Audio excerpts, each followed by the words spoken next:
नमस्कार, मैं हूं आशुतोष सज्जना में आज फिर बात करेंगे उत्तर प्रदेश सरकार के दमनकारी रवैये के। एक दलित चिंतक और लेखक है कमल भारती। उत्तर प्रदेश के रामपुर में रहते हैं और उन्होंने दुर्गा शक्ति नागपाल की गिरफ्तारी के खिलाफ समाजवादी पार्टी के खिलाफ फेसबुक पर टिप्पणी करने की गुस्ताखी कर दी। नतीजा यह कि कमल भारती उत्तर प्रदेश के दबंग मंत्री और रामपुर से विधायक आजम खान के निशाने पर है। आजम खान के इशारे पर एक बार गिरफ्तार हो चुके हैं, मगर अदालत ने उन्हें तत्काल रिहा कर दिया। लेकिन आजम खान के बौखलाए लोग अब उन पर रासुका यानी राष्ट्रीय सुरक्षा कानून लगाने की मांग कर रहे हैं। सवाल है, कमल भारती का कसूर क्या है? क्या अब दुर्गा नागपाल के समर्थन में बोलने की भी सजा मिलेगी? और क्या उत्तर प्रदेश के अंदर एक दूसरे तरीके का शासन है जहां बोलने पर न केवल आपको जेल की सजा मिलेगी बल्कि आपके खिलाफ राष्ट्रीय सुरक्षा कानून जैसे अति गंभीर कानून की सजा भी भुगतनी होगी? यही आज का एजेंडा।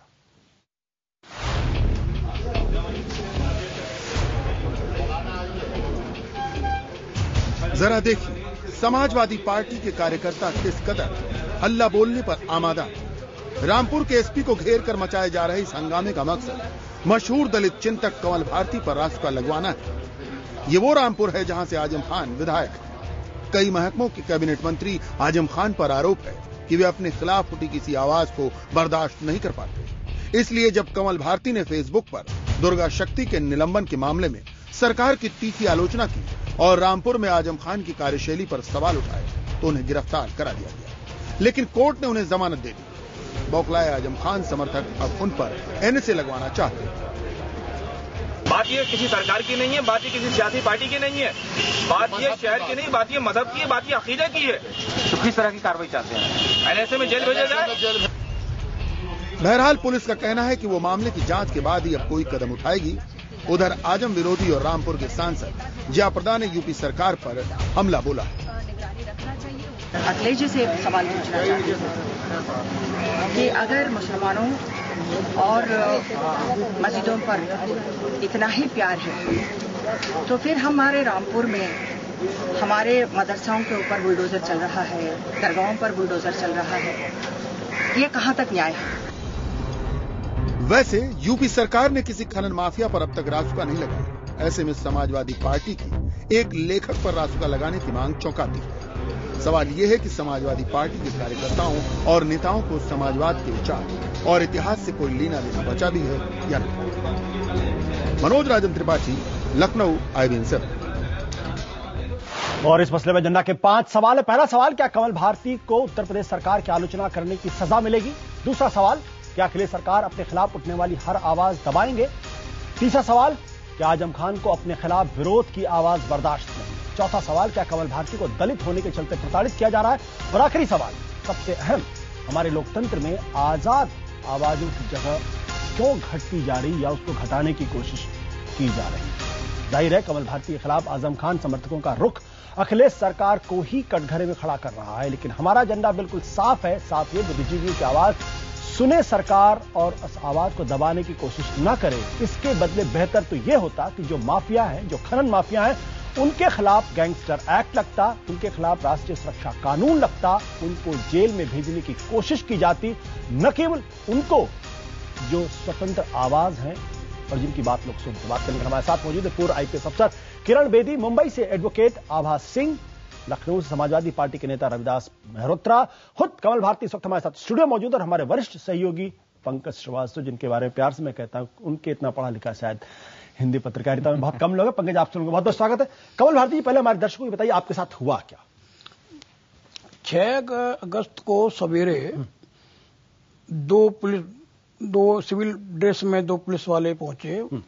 पहले तो उन्होंने कहा कि हम आपसे कुछ बात किए गए लड़कों का एडमिशन कराना है पुलिस वाले। हाँ, छात्रावास में। मैंने कहा मैं तो छात्रावास से मेरा मतलब नहीं। बोले फिर बोले कि हम पुलिस से हैं और आपके खिलाफ एक कंप्लेंट आई है, आपसे पूछताछ करनी है, हमारे साथ थाने चलिए। मैं उस समय 8 बजे थे सवेरे के, पजामा और बनियान पहना हुआ था। मन का ठीक है, मैं चलता हूँ, मैं अभी कपड़े पहन लेता हूँ। उन्होंने मुझे कपड़े पहनने की बिल्कुल भी मौका नहीं दिया। और नहीं, ऐसा ही हो, पकड़ के मुझे गाड़ी में, तो इतनी भी गाड़ी आ गई पुलिस की, गाड़ी में डाल करके मुझे थाने में ले गए। थाने में उन्होंने मुझको कम से कम 5 घंटे बैठाए रखा। अच्छा। ना तो ये बताया कि ये शिकायत किसने की है, न ये बताया कि शिकायत करने वाला कौन है, और उसके बाद मुझे उन्होंने घर से मंगा के वहीं थाने में मैंने कपड़े पहने, न वहां किसी ने भूखा प्यासा सवेरे 8 बजे का मैं 1 बजे तक बैठा रहा। उन्होंने मुझे उठा करके वहां। उसके बाद क्या हुआ आपके साथ? उसके बाद फिर मुझे उठा करके हथकड़ी तड़ी इन्होंने निकाली, लेकिन इन्होंने लगाई नहीं, और लेकर के मुझे वहां गए, मेडिकल कराया। मेडिकल कराने के बाद जब कोर्ट में पेश किया तब मैं समझा कि मामला कुछ संगीन है। कोर्ट में गए तो उतने में फिर वकील के सब पहुंच गए थे, तो मालूम हुआ कि ये कोई फेसबुक पे जो टिप्पणी की है उसको लेकर के इन्होंने मेरे खिलाफ कार्रवाई की। अदालत में पुलिस ने कहा कि फेसबुक पर आपने टिप्पणी की है, उसकी वजह से आपको उसकी वजह से उन्होंने पता लगा कि 153A और 295A धाराएं लगाई गई हैं। उनका इरादा था इन धाराओं में लगाने करके हमको 14 दिन के लिए बेल। अदालत ने क्या कहा? अदालत ने मुझसे तो कोई सवाल नहीं किया, वकीलों की बहस हुई और अदालत ने इसको माना नहीं, इन धाराओं को। इस फेसबुक की टिप्पणी पर उन्होंने कहा कि ये कोई धारा औचित्य नहीं है कि फेसबुक की टिप्पणी पर कोई अपराध नहीं बनता, और उन्होंने तत्काल बेल मंजूर कर दी। आपको क्या लगता है किसके इशारे पे किया गया? ये आजम खान के इशारे पे किया गया। उनको असल में मामला जो है, ये दुर्गा शक्ति के सस्पेंशन के बाद जो उन्होंने उसकी पीछे पृष्ठभूमि में जो मस्जिद की दीवार गिराने का कारण बताया था, मुझको लगा कि ऐसा ही कुछ घटना रामपुर में भी घटी है। यहां रामपुर में 2 मदरसे गिराए गए। ये मदरसे सालों से बने हुए थे, यहां बच्चे पढ़ते थे, दीनी तालीम हासिल करते थे, कुरान पढ़ाया जाता था। मुस्लिम शिक्षा ही की ही वो पूरे के पूरे मंदिर थे जी, उनको गिरा दिया गया। क्यों गिराया गया? क्यों गिराया गया है? अखबारों में हमने ये पढ़ा, उसका कारण ये बताया कि वो कब्रिस्तान की जमीन पे बने हुए थे। चलो ठीक है, कब्रिस्तान की जमीन बने थे, वहां के मोहल्ले वाले को कोई परेशानी नहीं थी, कोई शिकायत नहीं थी, सालों से चल रहे थे वो। आपने उनको गिरा दिया, गिराने के बाद उनके संचालकों को जेल भिजवा दिया। अच्छा, उनके संचालक जेल चले गए? जेल चले गए, उनकी जमानत भी नहीं हुई और वो बेचारे जेल चले गए। सुना है कि उनकी जमानत साथ कल हुई है और वो आज जेल से छूटे हैं। तो आप एक तरफ तो मुसलमानों की शिक्षा की बात करते हैं, दूसरे मुसलमानों की शिक्षा के मंदिरों को ध्वस्त कर रहे हैं, आप गिरा रहे हैं। आप जब गलत जमीन पर जब वो मदरसे बने हुए थे तो और उस गलत जमीन में मस्जिद बनी हुई थी, तो दोनों जगह एक ही रूल्स लागू क्यों नहीं हुआ? आपका मतलब यह था कि दोनों जगह एक ही कानून लागू होना चाहिए। और अब समाजवादी पार्टी के नेता वहां गए, उन्होंने बाकायदा पुलिस को घेराव किया और कहा आपके खिलाफ रासुका लगनी चाहिए। अब देखिए, वो सर्वशक्तिमान है, वो जो चाहे कर सकते हैं, वो तो कुछ भी लगा सकते हैं, उनका क्या है। वो मुझे खूंखार आतंकवादी बना सकते हैं। आभा सिंह जी इस वक्त हमारे साथ मुंबई से मौजूद है, साथ ही किरण बेदी भी हमारे साथ है। किरण जी, आपने पूरी बात कमल भारती की सुनी, क्या आपको लगता है कमल भारती का अपराध इतना संगीन है कि उनके खिलाफ राष्ट्रीय सुरक्षा कानून यानी रासुका लगनी चाहिए?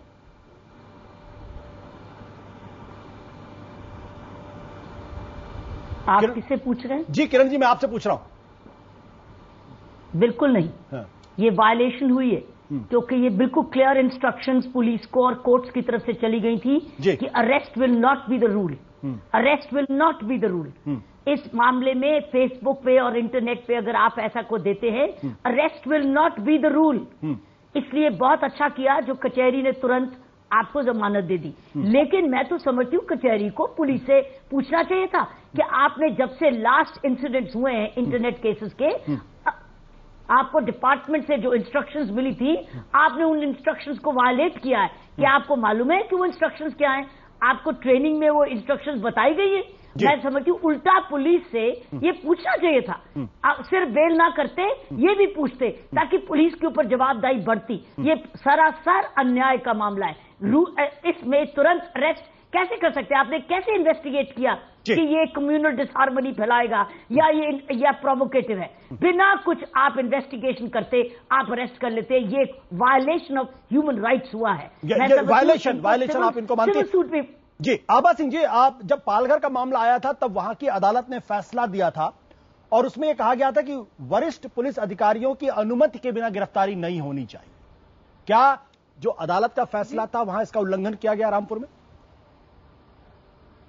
जी बिल्कुल, अदालत का फैसले का उल्लंघन हुआ है, क्योंकि यहाँ पे पालघर केस में जो पुलिस अफसर थे उनको सस्पेंड भी किया गया बाद में, और कोर्ट का साफ कहना था कि जब तक कोई सीनियर रैंक का आईजी रैंक का अफसर नहीं बोलेगा तब तक कोई अरेस्ट नहीं की जाएगी और पूरे इंक्वायरी के बाद ही होगा। तो ये रामपुर में ये साफ दिखता है कि इन्होंने कानून को ताक पे रख दिया है और सिर्फ अगर इनके नेता, इनके आजम खान जो बोलेंगे वो देश का कानून होगा, ना कि कॉन्स्टिट्यूशन ऑफ इंडिया। इसमें जिन पुलिस अधिकारियों ने किया है उनको तुरंत सस्पेंड करना चाहिए। एक मैसेज जाना चाहिए कि कानून के साथ खिलवाड़ कोई भी नहीं कर सकता, नेता के कहने पे तो और भी नहीं। तो ये सरासर गलत काम हुआ है और कोर्ट ने रिवोक तो किया, इनको जमानत तो दी, लेकिन उन पुलिस अधिकारियों को क्यों नहीं अरेस्ट कर लिया? एक फ्रीडम ऑफ एक्सप्रेशन और स्पीच के खिलाफ इस तरह का करना, और जो सेक्शन लगाए इन्होंने 295 आईपीसी का 153, वो कहीं भी रिलीजियस फीलिंग नहीं हर्ट करने की बात इन्होंने कही, कोई नेशनल इंटीग्रेशन को डिस्ट्रॉय करने की बात नहीं कही। तो दोनों सेक्शन भी गलत लगाए गए। उसमें भी जिन पुलिस अधिकारियों ने ये लगाए थे उन पर भी कानूनी कार्रवाई होनी चाहिए। बट आबा सिंह जी, कल एक और बड़ी दिलचस्प बात वही हुई है कि कुछ समाजवादी पार्टी के लोग गए, उन्होंने बाकायदा पुलिस को घेरा, उनके ऊपर दबाव डाला कि आप इनके खिलाफ राष्ट्रीय सुरक्षा कानून लागू करिए। यह कहां तक जस्टिफाइड है? जी कहीं भी जस्टिफाइड नहीं है। पालघर में भी देखिए, शिव सैनिक पुलिस वालों पे प्रेशर डाल के इन लड़कियों को रात में पुलिस स्टेशन में बुलवाया, जो भी गैर कानूनी था। इसी तरह अगर भीड़ और पॉलिटिकल पार्टी पुलिस पे प्रेशर डालती है तो पुलिस के ऊपर उनकी जवाबदारी बनती है कि वो किसी के कहने में ना आए, उनको देश के कानून को अपहोल्ड करना है, उनको वो देश के कानून के रखवाले हैं, ना कि पॉलिटिकल पार्टीज के। तो पॉलिटिकल पार्टी के प्रेशर में जो अधिकारी आए उनको तुरंत सस्पेंड कर देना चाहिए, क्योंकि अगर भीड़ आके पुलिस से कुछ बोलेगी तो वो क्या उनके कहने पे चलेगी या देश के कानून पे? रूल ऑफ लॉ इस देश में चलता है। इस तरह से लगता है कि यूपी में कोई कानून नाम की चीज नहीं है, वहां पे सिवाय गुंडागर्दी के कुछ नहीं चल रहा है। मुझे तो लगता है इस तरह से यूपी की सरकार को तो डिसमिस कर देना चाहिए। आबा जी, रविदास मेहरोत्रा इस वक्त हमारे साथ। रविदास मेहरोत्रा जी, आपने पूरी बात को सुना। मैं सबसे अंत में आपके पास इसलिए आया क्योंकि आपने सुना, अदालत ने कहा कि जो आरोप इनके ऊपर लगाए गए हैं उस आरोप का कोई औचित्य नहीं, कोई उसका अधिकार नहीं है, इसलिए कोई अपराध नहीं, इसलिए फौरन इनको जमानत मिल गई। अब समाजवादी पार्टी के लोग ये जबरदस्ती अदालत के फैसले के बावजूद ये प्रेशर डाल रहे हैं पुलिस के ऊपर, वहां के पुलिस के अधिकारियों के ऊपर, कि इनके खिलाफ जो है रासुका लगाया जाए। क्या कहेंगे आप? देखिए, एक बात ये स्पष्ट नहीं हो पाई कि कमल भारती के खिलाफ मुकदमा लिखाया किसने। जहां तक मुझको जानकारी है कि मुकदमा लिखाने में या जो कार्रवाई हुई है उसमें आजम खान साहब का कोई हाथ नहीं है। दूसरी बात यह है, जो आपने प्रश्न किए थे, समाजवादी पार्टी जो है वो उसका पूरा विश्वास लोकतंत्र में है और वो कोई इस प्रकार के कार्रवाई करने के लिए प्रदेश सरकार का वो नहीं है। ये जो आपने बात की रासुका की, कौन लोग इसकी मांग रासुका कर रहे थे, तो आपने उनका कोई नाम बताया नहीं। एक मिनट रविदास जी, एक मिनट, कमल भारती जी ये कह रहे हैं कि आजम खान का इसमें कोई लेना देना? आजम खान का पूरा हाथ है। आजम खान के मीडिया प्रभारी शहाफर शानू के द्वारा कंप्लेंट कराई गई है और शानू में इतनी हैसियत नहीं है, उनकी इतनी ताकत नहीं है कि उनकी कंप्लेंट पे पुलिस को कार्रवाई करे जब तक कि आजम खान का उसमें उनको निर्देश नहीं होते हैं। और ना रामपुर के समाजवादी पार्टी के लोगों में इतनी हैसियत है जब तक कि आजम खान उनको नहीं कहेंगे कि आप जाकर पुलिस पर दबाव डालें। क्या आप ये मानेंगे कि कमल भारती साहब के साथ अन्याय हुआ है? देखिए, कमल भारती जी ने जो अगर फेसबुक पर लिखा है तो ये तो डेमोक्रेसी है, किसी व्यक्ति को भी फेसबुक पर कोई बात लिखने का वो है। नहीं। अगर उन्होंने कोई बात लिखी है तो उसके ऊपर जो है वो तो कोर्ट का मामला भी आ गया, आदेश भी, कि फेसबुक पर लिखे हुए किसी उस पर जो है कोई कार्रवाई नहीं होगी। तो इसलिए जो है ये बात तो सही लग रही है। बट रविदास जी, कमल भारती जी के ऊपर रविदास जी क्या जब मैं स्पष्ट कर रहा हूं, जब अदालत ने साफ कह दिया कोई अपराध नहीं है, पालघर के मामले में अदालत की गाइडलाइंस हैं, उसके मुताबिक किसी वरिष्ठ पुलिस अधिकारी की अनुमति के बगैर गिरफ्तार नहीं किया जा सकता है, क्या आपकी पार्टी और आपकी सरकार वहां पर है वो इन पुलिस अधिकारियों के खिलाफ कार्रवाई करेगी? जैसे दुर्गा नागपाल को सस्पेंड करने का काम किया गया, वैसे इन पुलिस अधिकारियों को चिन्हित करके उनको सस्पेंड किया जाएगा, उनके खिलाफ कार्रवाई की जाएगी? क्या आपकी सरकार इस बात को इंश्योर करेगी? निश्चित रूप से जब कोर्ट का ये आदेश है, यानी मैं आपकी बात मानूं कि आपने कहा कि ऐसे पुलिस अधिकारियों के खिलाफ कार्रवाई होनी चाहिए, उनको सस्पेंशन होना चाहिए, यानी समाजवादी पार्टी जिसकी सरकार उत्तर प्रदेश के अंदर है वो ये मानती है कि इन पुलिस अधिकारियों के खिलाफ कार्रवाई होनी चाहिए। निश्चित रूप से अगर कोर्ट का आदेश है और कोर्ट ने ये आदेश दे रखा है कि फेसबुक पर लिखने से किसी के खिलाफ मुकदमा कायम नहीं होगा, तो उसकी जांच होगी। किसी ने कोई बात लिखी है फेसबुक पर, क्योंकि बहुत से प्रकरण ऐसे भी आए हैं कि फेसबुक फर्जी बनी हुई है, तो इसलिए कोर्ट ने आदेश किए हैं कि फेसबुक के ऊपर जो है कोई बात लिखने से कोई मुकदमा कायम नहीं होगा। तो रविदास जी, आप पूरी तरीके से आजम खान को जिम्मेदार नहीं मानते? आपको लगता है आजम खान का इसमें कोई रोल नहीं? आपको लगता है समाजवादी पार्टी का कोई रोल नहीं? आपको लगता है कि पुलिस ने जो है अपनी हद में आके ये कार्रवाई की है? अब मेरा ऐसा मानना है कि आजम खान साहब ने तो ऐसा नहीं किया होगा, क्योंकि उनको मालूम है कि हाई कोर्ट से आर्डर है कि उसमें फेसबुक पर लिखने से कोई मुकदमा कायम नहीं होगा। अब इसने मुकदमा लिखाया है, उसके मुकदमा लिखाने पर पुलिस ने अगर कार्रवाई करी है कोई, तो ये तो मैं समझता हूं ठीक नहीं है, और उसकी पूरी जांच हो, अगर दोषी होंगे पुलिस अधिकारी जरूर कार्रवाई होगी। क्या आपकी सरकार जांच करवाएगी पूरे मामले की? देखिए, हमने आपको स्पष्ट किया कि समाजवादी पार्टी संघर्षों से बनी पार्टी है। नहीं, मैं कह रहा हूं, क्या आपकी सरकार इस पूरे मामले की जांच कराएगी और 48 घंटे के अंदर जो भी पुलिस वाले इसके लिए जिम्मेदार हैं, जिन भी लोगों ने झूठा मुकदमा करने की कोशिश की, उनकी गिरफ्तारी होगी, उनके खिलाफ कार्रवाई होगी? क्या आप ये IBN-7 पर यह वायदा करने के लिए तैयार अपनी सरकार की तरफ से? देखिए, सरकार की तरफ से ये अधिकार मेरा नहीं है, और मेरे अधिकार की बात नहीं है कि मैं ये आपको आदेश कर दूं कि जो है 24 घंटे में हो जाएगा। आश्वासन दे सकते हैं आप?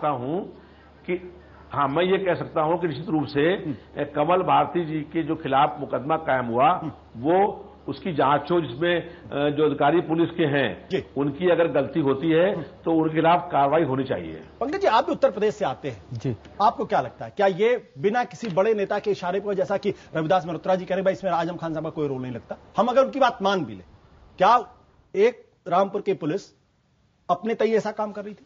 नहीं, बिल्कुल आशुतोष, ऐसा नहीं हो सकता। मैं रविदास जी की समस्या समझ सकता हूं। ये आंदोलनकारी हैं, इमरजेंसी में जेल गए हैं, और इन्हें शायद डॉक्टर लोहिया की सप्त क्रांति का वो मसला याद है, जिसमें उन्होंने कहा था कि निजी जीवन में अन्यायी हस्तक्षेप और लोकतंत्र के लिए, तो उस परंपरा से आते हैं तो थोड़ी उनकी मुश्किल दिखाई पड़ रही। लेकिन रामपुर में या पूरे उत्तर प्रदेश में जिस तरीके से समाजवादी पार्टी इस समय अपना रूप दिखा रही है, वो वाकई बहुत गंभीरता से सोचने का मसला है, क्योंकि पहली बार है कि मुलायम सिंह को इतिहास में पहली बार उत्तर प्रदेश में बहुमत मिला है।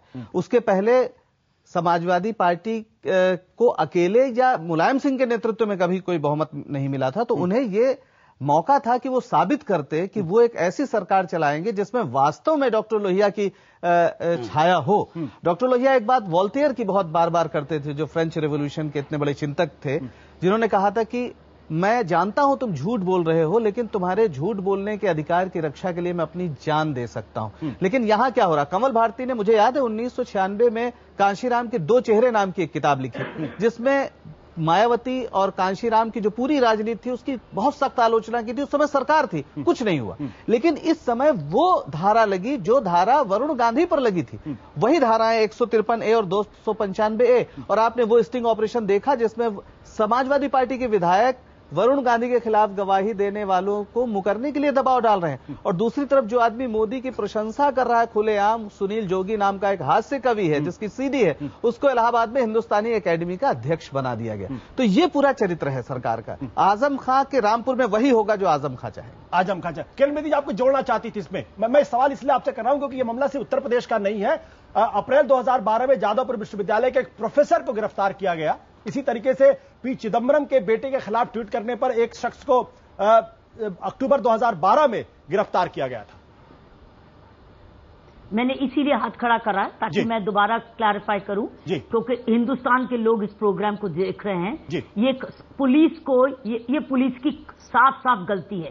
आपको पॉलिटिकल सिफारिश आ सकती है, क्योंकि पॉलिटिशियंस की आदत है सिफारिशें करने की, चाहे सच्ची करें या झूठी करें, अच्छी करें या बुरी करें, उनका काम ही रिकमेंडेशन है। लेकिन पुलिस का काम रिकमेंडेशन पर काम करने का नहीं है। पुलिस को कानून के अनुसार ही काम करना है, और कानून इसमें यह क्लियरली कहता है कि आप इमीडिएट अरेस्ट नहीं कर सकते जब तक आपको सीनियर ऑफिसर से क्लैरिटी ना मिले। तो मैं ये समझती हूं, इनको मैं रिक्वेस्ट करती हूं कि ये सिविल डैमेजेस के लिए कोर्ट में फाइल करें, क्योंकि इनकी अरेस्ट गलत हुई। सिविल डैमेजेस के लिए आप फाइल करें क्योंकि आपके अरेस्ट करे, तो ऐसा किरण बेदी जी कह रही। ठीक है, ओके, बिल्कुल करूंगा, बिल्कुल करेंगे। आप इतनी हिम्मत दिखाएंगे? बिल्कुल दिखाएंगे हिम्मत। डरेंगे तो नहीं? नहीं डरेंगे, नहीं डरेंगे, नहीं डरेंगे, बिल्कुल नहीं डरेंगे। डरना क्या किस लिए? हमने कोई चोरी डकैती नहीं, डरेंगे हम। अगर आपको जेल में डाल दे तो? हाँ, तो डाल दे। जो जेल में तो डाल ही रहे थे, वो तो कोर्ट मीडिया की सपोर्ट मिला तो हम जहां बैठे हैं, उन्होंने तो जेल में हमको डालने के सारे इंतजाम कर ही लिए थे। बट आभा सिंह जी, ये सवाल सिर्फ सिविल डैमेजेस का नहीं है, ये सवाल एक टेंडेंसी का है, एक प्रवृत्ति का। मैंने कहा कि चिदम्बरम के बेटे के खिलाफ अगर ट्वीट किया जाता है तो गिरफ्तार हो जाते हैं। जादवपुर में पश्चिम बंगाल की में एक प्रोफेसर अगर कोई कार्टून बनाते हैं या उसका सर्कुलेशन करते हैं तो वो गिरफ्तार कर लिए जाते हैं। इस तरीके के ढेरों उदाहरण, पालघर के अंदर कुछ बच्चियां करती हैं, उनको गिरफ्तार कर लिया जाता है। ये जो टेंडेंसी है, ये सिर्फ उत्तर प्रदेश की टेंडेंसी नहीं, ये मसला सिर्फ आजम खान का नहीं है, मसला समाजवादी पार्टी का नहीं। ये जो टेंडेंसी है, ये क्या हिंट करती है कि हमारे राजनेता वो किसी भी तरीके की आवाज सुनने के लिए तैयार नहीं है, वो सिर्फ चमचागिरी और दरबारीपन सुनने के लिए तैयार है। जी बिल्कुल, नेताओं ने साफ कर दिया है कि उनके खिलाफ कोई भी बोलेगा तो उसको वो तुरंत अरेस्ट कराएंगे। अगर चिदम्बरम के बेटे का आप देखिए जो ट्वीट हुआ है, उनके घर में जिसने ट्वीट किया था उसको आधी रात को उसके घर से अरेस्ट करके रात में 2-3 बजे पुलिस लेके आई, सुबह होने तक का इंतजार नहीं किया कि कार्ति चिदम्बरम के खिलाफ एक ट्वीट लिखने पे। तो इससे ये दिखाना चाह रहे हैं कि हम पुलिस हमारे हाथ में है, हम कुछ भी कर सकते हैं, हमको कानून से कोई मतलब नहीं है, हम सिर्फ पुलिस का। और एक ये नया ट्रेंड देखा गया है कि पुलिस भी जो है अब पॉलिटिकल हो चुकी है। यूपी में मायावती के अफसर आईपीएस अलग हैं, मुलायम यादव की पार्टी के अफसर अलग हैं, तो इनको जो है ये जानते हैं जब हमारी पार्टी आएगी तो हम वही करेंगे। तो ये एक ब्यूरोक्रेसी की जो कमिटेड ब्यूरोक्रेसी हो रही है, कमिटेड पुलिस हो रही है, ये देश के लिए बड़ा हानिकारक है और ये इसको रोकना बहुत जरूरी है। और ये तभी होगा जब इन पुलिस अफसरों पे कड़क कार्रवाई की जाएगी, उनको कानून दिखाया जाएगा कि आपको नेता को नहीं देखना है, आपको कानून से काम करना है। ये अगर नहीं किया गया तो 66A जो आईटी एक्ट का है उसका मिसयूज टोटल होगा।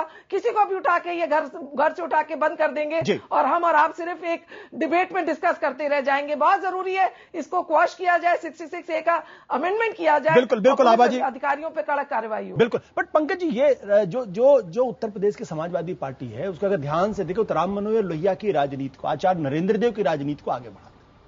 राम मनोहर लोहिया जो अभिव्यक्ति की आजादी की सबसे बड़ी हिमायतकारों में से एक माने जाते हैं। क्या हुआ पिछले दिनों कि अब यह जरूरत आ गई कि अगर कोई आदमी फेसबुक पर लिखेगा तो उसे गिरफ्तार कर लिया जाएगा?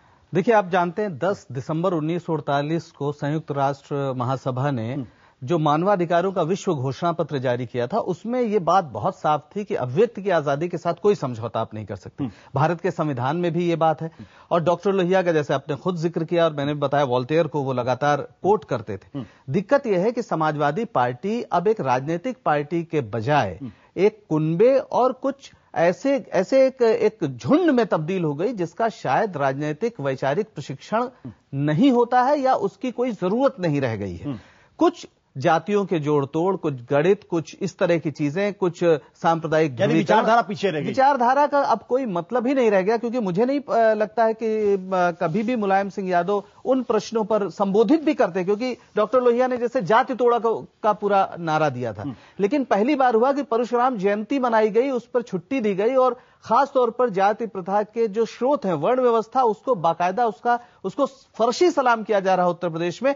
और ये समाजवादी पार्टी हो या फिर मायावती, दोनों मतलब दलित आंदोलन हो, इस लिहाज से पूरा जो सामाजिक बदलाव का आंदोलन था, जो सामाजिक न्याय की ताकतें थी, वो इस समय वैचारिक रूप से बहुत पीछे चली गई हैं। हालांकि राजनीतिक ताकत उनके पास, राजनीतिक ताकत उनके पास। रविदास मल्होत्रा जी, क्या ये कमी आपकी पार्टी के अंदर आ गई कि भाई जो लोहिया के लोग थे, जो लोहिया की विचारधारा को आगे बढ़ाते थे, लोहिया की राजनीति किया करते थे, दरअसल अब वो विचारधारा, वो राजनीति पूरी तरीके से खत्म हो गई है और उसमें सिर्फ सत्ता और सत्ता पाने की जो ख्वाहिश है वही प्रामाणिक रह गई है? देखिए, बहुत से लोगों की बात हमने सुनी जी, लेकिन इस बात से हम सहमत नहीं हैं। लोहिया जी जिस विचार पे थे, पार्टी आज उस पर है। हम तमाम लोग लोहिया जी के और लोकनायक जयप्रकाश नारायण जी के जो उनकी सप्त क्रांति थी या संपूर्ण क्रांति थी, उसी के ऊपर आज भी हम लोग कायम हैं। हम लोग ये चाहते हैं कि किसी व्यक्ति को अपने बोलने की पूरी आजादी हो और लोकतंत्र में हर व्यक्ति को अपनी बात कहने का अधिकार है। लोहिया जी एक बात कहा करते थे और लोकनायक जयप्रकाश नारायण जी में बट ये व्यवहारिक स्तर पर दिखाई नहीं पड़ता। हम लोग रामपुर में व्यवहारिक स्तर पर नजर नहीं आता। देखिए, कहीं की आप बात कर रहे हैं पूरे पार्टी की, हम लोगों ने जो है 20 महीने आपातकाल में जेल में रहे और जयप्रकाश नारायण जी ने जब आंदोलन चलाया था तो उस वक्त भी हम लोगों ने ये बात कही थी कि संपूर्ण क्रांति हो और व्यक्ति को बोलने की पूरी आजादी हो। आज भी हम लोग ये चाहते हैं, मैं इस बात का पक्षधर हूं कि हर व्यक्ति को अपनी बात कहने का पूरा अधिकार है। किसी व्यक्ति को जो बात अपनी कहता है उसको कोई व्यक्ति रोके, ये इस बात के हम पक्षधर नहीं है। अगर किसी व्यक्ति की कोई विचार है तो उसको अपने विचार लिखने का, अपने विचार कहने की ये बात आपके मुंह से बात, ये इस बात को सुनना अच्छा लगता है, बट क्या ये व्यवहार में ये बात है क्या? किरण जी बीच में कुछ जोड़ना चाहती? किरण जी, मैं ये कहना चाहती हूं कि कोई भी आइडियोलॉजी का है, आज अब आइडियोलॉजीज सबसर्विएंट हो गई हैं, दब गई हैं। अब आइडियोलॉजी सिर्फ सेल्फ सर्वाइवल हो गया है और उस सेल्फ सर्वाइवल के लिए आज हमारा पॉलिटिशियन, ये पब्लिक परसेप्शन है, ये पब्लिक परसेप्शन है। इसमें अच्छे लोग भी हैं, लेकिन पब्लिक परसेप्शन ये है कि उसके लिए कुछ भी करने को तैयार है, कुछ भी करने को तैयार है। दुर्गा जैसे अच्छे आईएएस ऑफिसर को सस्पेंड कर दिया, कुछ भी करने को तैयार है, उसके लिए कुछ भी बहाना लगाने को तैयार है। और ये पब्लिक परसेप्शन हो चुकी है। ये कोई आइडियोलॉजी अब नहीं है, इनकी आइडियोलॉजी सिर्फ अब सेल्फ सर्वाइवल रह गई है और उसकी कोई भी कीमत चुका ले, चाहे वो क्राइम करना पड़े, चाहे कितनी जबरदस्त करप्शन करना पड़े। तो ये आप लोहिया जी की बातें कर रहे हैं, इनको भूल जाओ। अब आइडियोलॉजी सिर्फ एक रहेगी, मुझे वोट कैसे लेने हैं, चाहे पैसे से लूं, चाहे क्राइम से लूं, चाहे लोगों को बांट के लूं, बात ये है। बिल्कुल बिल्कुल किरण जी, जो बातें आप कह रहे हैं इस पर चर्चा को और आगे बढ़ाएंगे, लेकिन महत्वपूर्ण सवाल इस बात को लेकर, पिछले दिनों जब हम दुर्गा नागपाल के बारे में बातचीत करें तो उत्तर प्रदेश के पूर्व डीजीपी थे जिनका नाम है विक्रम सिंह, उन्होंने साफ तौर पे कहा है कि जिन माफियाओं के खिलाफ गैंगस्टर एक्ट लगना चाहिए, जिनके खिलाफ रासुका लगनी चाहिए, जिनके खिलाफ वो तमाम होनी चाहिए, उनके खिलाफ ऐसी कोई कार्रवाई नहीं होती है। और क्या उत्तर प्रदेश सरकार ये बताएगी कि ऐसे लोगों के खिलाफ, जिनके खिलाफ दुर्गा नागपाल ने एफआईआर किया था, गिरफ्तार किया था, पकड़ा था, उनके खिलाफ ऐसा कुछ हुआ? अभी तक फिलहाल वैसा होता नजर नहीं आता। ऐसे में सवाल यह उठता है कि रासुका लगाने की मांग उनके खिलाफ की जाती है जो अपनी बात फेसबुक पर लिखना चाहते हैं और लिखते हैं। ये द्वैत क्यों है, इस पर बातचीत करेंगे छोटे से ब्रेक।